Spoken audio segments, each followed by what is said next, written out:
Desafios. Oferecimento Forte Leve. É muito mais caixa d'água.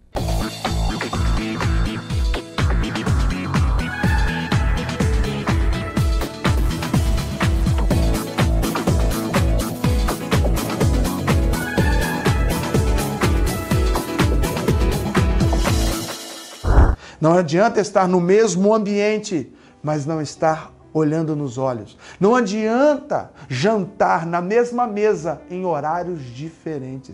Que você possa olhar para a sua família, decidir ser um homem de bem, uma mulher de bem e alcançar esta graça que te trará uma satisfação imensa.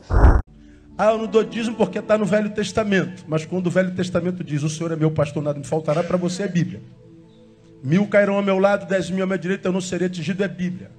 O programa Desafio está começando. Mais uma vez, muito obrigado pela sua companhia. Para você que nos acompanha toda semana, um abraço apertado. No programa de hoje, no primeiro quadro, Pedro Noia, escritor e teólogo, com um tema especial para a sua família. E no quadro Variedades, conferencista Nascia Físio Casula traz uma palavra especial para o seu coração. Ainda temos o quadro Pensando em Você, Fique de Olho e um videoclipe especial. Este barulhinho que você está ouvindo, alguém está te convidando para assistir o programa. É hora de reunir a família, convidar os amigos. O programa Desafios que está começando. Nós voltamos em instantes.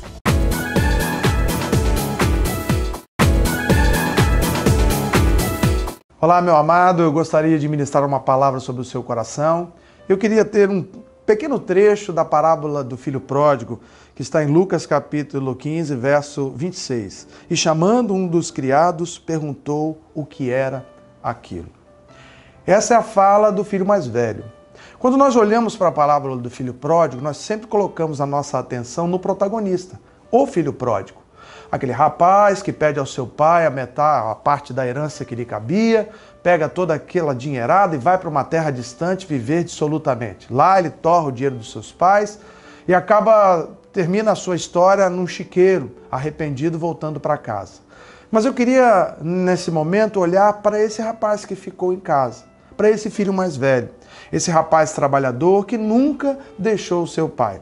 Porque quando a gente analisa friamente a relação do pai com esses dois filhos, a gente pensa, o filho mais moço deixou a casa do pai, mas ele voltou para casa. Mas quando eu olho para o filho mais velho, eu percebo que ele nunca foi para longe, mas sempre esteve distante de seu pai. Olhar para o filho mais novo e colocar nele toda a culpa do processo é extinguir do filho mais velho a sua responsabilidade também nas frustrações desse pai.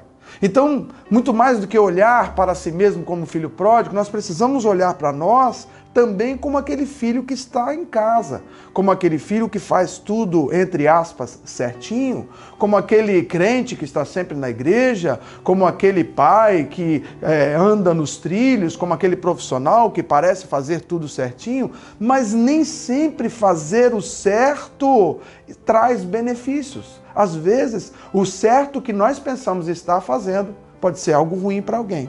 E nesse texto eu percebo que ele estava próximo do pai, mas ele não conhecia o coração do pai.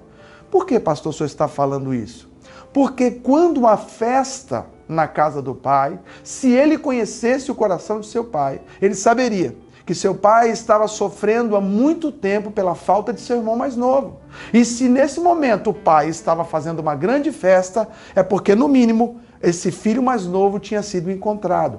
Mas ele simplesmente não sabe o que está acontecendo. Ele pergunta, o que está acontecendo? Por que toda essa festa? Por que toda essa cantoria? Na verdade, ele não queria saber. Na verdade, ele não queria tomar conhecimento de que aquele filho que gastou tudo dissolutamente havia voltado para casa. Porque talvez seria melhor para ele continuar como o único filho de casa. Aquele que faz tudo certinho, mas aquele que nesse momento não se importa com o coração do seu pai. O texto vai nos dizer que ele estava próximo do pai, mas não tinha diálogo com seu pai. Por quê? Porque se no momento que ele chega em casa do seu trabalho, ele vê uma grande festa, ele deveria ter perguntado ao seu pai, pai, o que está acontecendo? Qual é o motivo de tanta cantoria? Mas o texto diz que ele prefere conversar com os criados. Ele prefere receber a informação a respeito da festa da boca de terceiros. O diálogo com seu pai talvez já estivesse estremecido por conta daquilo que estava surgindo em seu coração. Raiz de amargura, angústia, tristeza. Meu amado, se você tem um problema com alguém, a Bíblia diz que você deve procurar essa pessoa diretamente. Pare de ouvir o que os outros acham a respeito de outras pessoas. Pare de ouvir o que os outros pensam a respeito de outras pessoas. Se há dúvida no seu coração a respeito do que alguém pensa de você ou deixa de pensar, busque essa pessoa. Ouça dos lábios dessa pessoa o que realmente ela pensa. Não fique usando o telefone sem fio. Uma outra coisa que eu anotei, que eu achei muito importante, é que no verso 28, ele se indignou e não queria entrar, e saindo do seu pai, procurava conciliá-lo. Ele não foi para pocilga, ele não passou fome, mas seu coração ficou sujo e doente. Ele não viveu dissolutamente, ele continuou trabalhando, mas a sua alma não tinha espaço para perdão. E aí eu pergunto, de que vale ter ficado ao lado do pai fisicamente, se no momento de maior alegria do seu pai, que é a volta do seu irmão caçula, ele não ficou do lado do pai.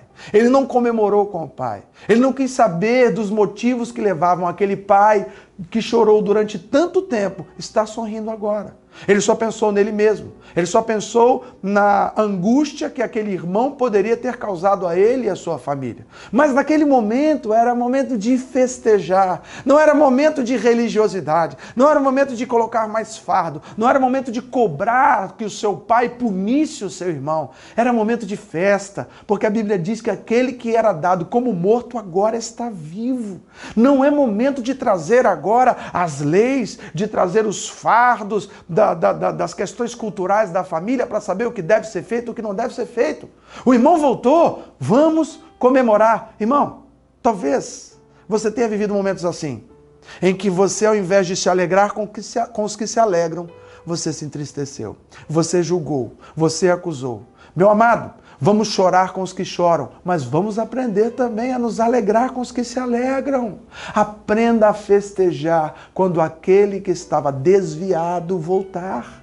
Ah, pastor, mas esse homem, essa mulher, esse jovem deu muito trabalho, ele criou problemas na nossa comunidade, no nosso prédio, na nossa igreja, mas ele voltou, ele está em casa, é tempo de comemorar. Pense nisso. O texto vai prosseguindo e diz que o seu pai, quando chama ele para entrar na festa, ele diz: pai, há tanto tempo eu estou contigo e você nunca fez um churrasco para mim, você nunca matou um bezerro cevado para mim. Sabe o que eu penso? É que esse menino, apesar de ter ficado com o pai e não ter esbanjado dinheiro lá na terra distante, ele também se tornou miserável. Por quê? Segundo o pai, tudo que ele tinha era dele. Então, se ele queria fazer um churrasco com os amigos, por que ele não fez? Porque ficou esperando que o pai doasse a ele um animal, se ele tinha parte nos bens. Porque talvez, ao invés de usar daquilo que ele tinha, ele queria também de igual forma explorar o seu pai. Perceba, querido, que Deus tem te dado muito. Deus tem te dado possibilidades, muito mais do que pessoas que você conhece. Aprenda a repartir os benefícios que tem Deus dado a você.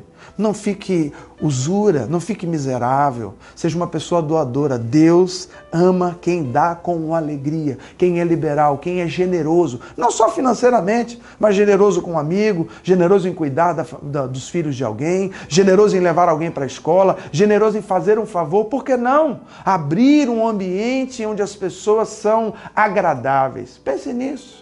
Uma outra coisa importante é que o pai diz para ele: filho, tu sempre estás comigo, tudo o que é meu é teu. Ele morava dentro da fazenda, ele tinha os bens do pai, mas não tinha tomado posse. O irmão se tornou um mendigo em terra distante.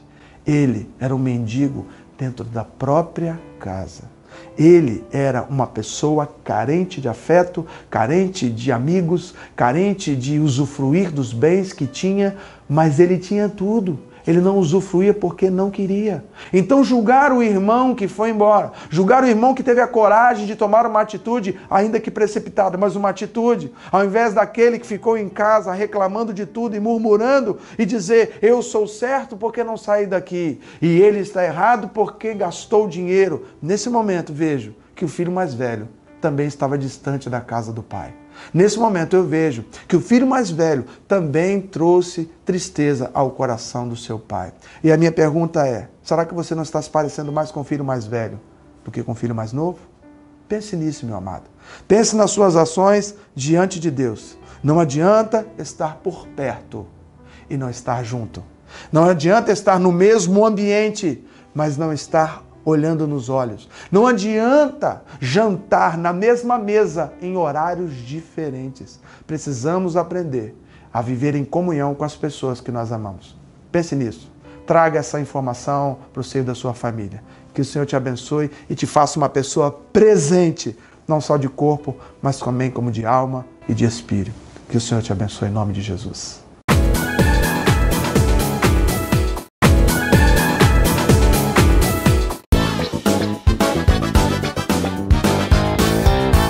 Você se considera liberto? Hoje o nosso tema é libertação. Algo muito importante e fundamental. Uma das maiores conquistas da vida é exatamente a liberdade. Liberdade é fundamental. Lamentavelmente, o nosso país tem episódios terríveis e a história diz que em 1888 foi abolida a escravatura. Algo aconteceu de bom, foi feita uma lei, chegaram à conclusão de que não mais teríamos escravos. Mas é um episódio triste da nossa história que é lembrado com pesar até os nossos dias atuais. Mas preste bem atenção, ao se estabelecer a nova lei, não foi imediata o alcance dessa liberdade. Cada um teve que trabalhar e lutar por essa liberdade, por que não dizer construir esta liberdade. O fato de ter uma lei não se traduzia exatamente em liberdade, mas dava o direito de cada pessoa buscar e construir a sua própria liberdade. Jesus morreu na cruz do Calvário para a libertação de toda a humanidade. Por que, há tanto tempo depois, ainda temos pessoas não libertas? Você já pensou nisso? Pense. Será que você precisa de libertação? Será que você precisa da ajuda de Deus? Hoje a palavra traz uma resposta para você. A Bíblia diz em João, capítulo 8, versículo 32: Conhecereis a verdade e a verdade vos libertará. Um homem magnífico, o apóstolo Paulo. Ele é honesto em seus escritos e admite falências. Mesmo tendo um grau de conhecimento de Deus, mesmo exercendo a fé, ele reconhece que não é tão simples. Algumas coisas que ele gostaria de fazer, ele não conseguia fazer. Algumas coisas que ele reprovava e não queria fazer, ele mesmo retrata na palavra e informa que ele é falível, ele se equivoca e acaba por fazer.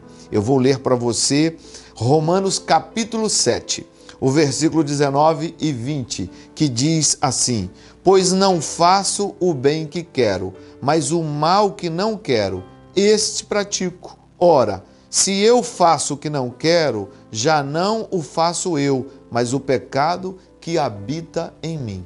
Palavras do apóstolo Paulo, escrita aos Romanos no capítulo 7. Preste bem atenção que ele tem a hombridade de admitir, mesmo pregando a palavra de Deus, que não é perfeito, que é um ser humano falível. Se você luta e não consegue vencer, eu quero te dizer que a partir de hoje, se você abrir o seu coração e deixar que a luz de Deus e que a verdade de Deus entre na sua vida, certamente você vencerá, assim como Paulo também venceu. Preste bem atenção. Se você luta contra os vícios e não consegue vencer, se você é uma daquelas pessoas que diz assim, olha, eu já tentei de todas as formas, mas eu não consigo, você precisa conhecer a verdade de Deus. Mas ânimo, não se desespere. Foi exatamente por isso que o Senhor Jesus morreu na cruz do Calvário, para promover liberdade para mim e para você. E hoje, mais uma vez, Ele te chama, seja qual for a atadura. Às vezes, nós ouvimos as pessoas falarem assim, olha, eu já tentei de todas as formas e não consegui. Deixa eu te dizer que não importa qual seja o seu caso. Quem sabe você que é casado e já teve alguma infidelidade matrimonial e já disse nunca mais farei isso porque realmente se arrependeu. Eu acredito no seu arrependimento, mas talvez não conseguiu manter o seu compromisso. É que de fato você fez a escolha de ser fiel. Eu também acredito em você. Certamente Deus também acredita no seu arrependimento. Mas por que a pessoa não consegue vencer um vício? Por que a pessoa não consegue vencer um hábito? Por que a pessoa não consegue vencer uma dependência química? O que o mundo, entre aspas, às vezes chama de liberdade. De fato, quando conversamos com as pessoas, eles dizem que na verdade eles tentam sair, mas não conseguem. E conhecereis a verdade, e a verdade vos libertará. Eu tenho uma resposta de Deus para você. O nosso Deus, o Senhor Jesus Cristo, este que pregamos neste momento, se você abrir o seu coração, certamente Ele entrará na sua vida e te dará a condição de ter verdadeira liberdade. O que é liberdade? É você decidir parar com um vício e conseguir fazer isso por sua própria vontade, por seus méritos, por seus esforços. Mas por que as pessoas não conseguem? Porque ainda estão debaixo de um processo de escravidão. Não é tão importante você saber como terminou na escravidão. Não é tão fundamental você entender quais foram os passos que te levaram para lá. Mas é fundamental entender que Jesus pode te dar liberdade. Que você possa decidir romper com um vício e conseguir na força do Senhor Jesus Cristo. Que você possa olhar para a sua família, decidir ser um homem de bem, uma mulher de bem e alcançar esta graça que te trará uma satisfação imensa. Certamente você pode contar com Deus. Hoje eu profetizo sobre a sua vida uma vida estável e com liberdade de escolha. O Senhor te abençoe. No nome de Jesus.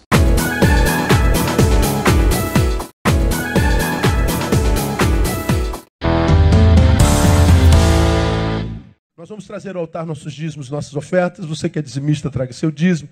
Você que é ofertante, traga sua oferta. Você que não é nada, não traga nada. Permaneça como você está, né? Um alguém ingrato, um alguém que não participa do que o Senhor tem ministrado na sua própria casa. Toda vez que a gente fala isso, é claro que no coração de alguém que não contribui nada, vem aquela palavra sempre, né? Eu não dou dízimo porque eu sou contra o dízimo. Você está coberto de razão e tem direito de ser.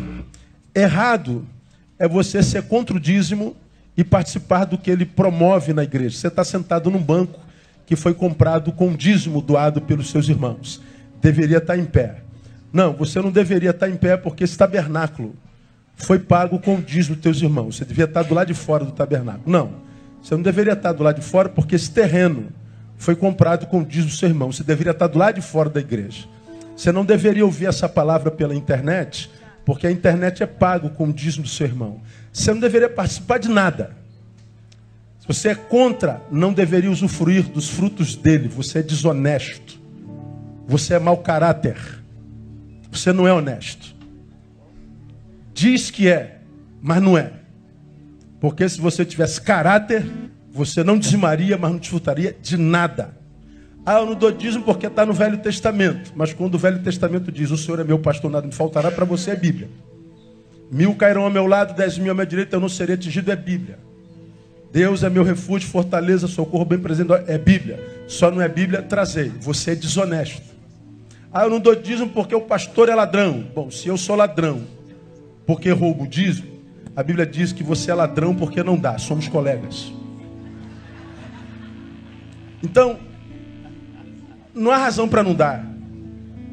A razão é porque não houve conversão à palavra. Então você que é contra, proponha ser homem. Não desfrute de nada que o dízimo dos teus irmãos constrói. Se você é honesto, proponha ser homem. Não precisa nem ser homem de Deus, seja homem. Homem. Sujeito homem, ó, macho. Não desfrute É contra porque está no Velho? Arranca o Velho Testamento da tua Bíblia e nada do que está lá, nem no princípio criou Deus os céus e a terra. Rasgue tudo de lá. Porque não tem como ser criacionista, não tem como ser alguém que acredita no novo sem acreditar no velho. Tem como. Então, ao sair daqui, olhe-se no espelho e seja honesto com o diagnóstico que você faz. Mas não diz que não dá dízimo porque está no velho, não diga que não dá dízimo porque é contra, não diga porque o pastor é ladrão. Não. Nada procede. Nada. Você não dá porque você não é dono das suas coisas são donas de você. Você não dá talvez porque você não é convertido, você não consegue dar. Você até gostaria, mas não consegue. Porque Mamon é o teu Deus. Então não me venha com chorumelas nem com desculpas esfarrapadas quando eu tenho que ouvir. Todo mundo que discute sobre dízimo, só quem discute é quem não dá. Quem dá, dá com alegria. Acabou, nem pergunta nada. Porque a Bíblia diz que Deus ama não quem dá, Deus ama quem dá com alegria. Quem dá com alegria, ih, Carol, o que você vai dizer? Mas está escrito lá, trazer, cada um contribua. Trazei, acabou, eu trago por fé, obediência e gratidão. Se você consegue fazer isso, faça isso, vamos adorar o Senhor. Desafios. Oferecimento Forte Leve. É muito mais